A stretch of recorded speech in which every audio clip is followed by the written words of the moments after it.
In today's video, I am going to show you how to change the background on your Shopify store in just a few minutes.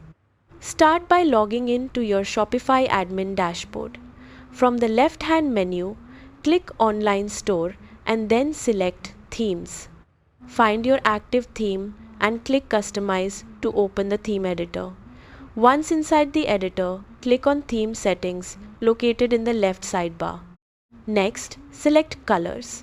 Here you'll find the color settings for different parts of your store, including the background.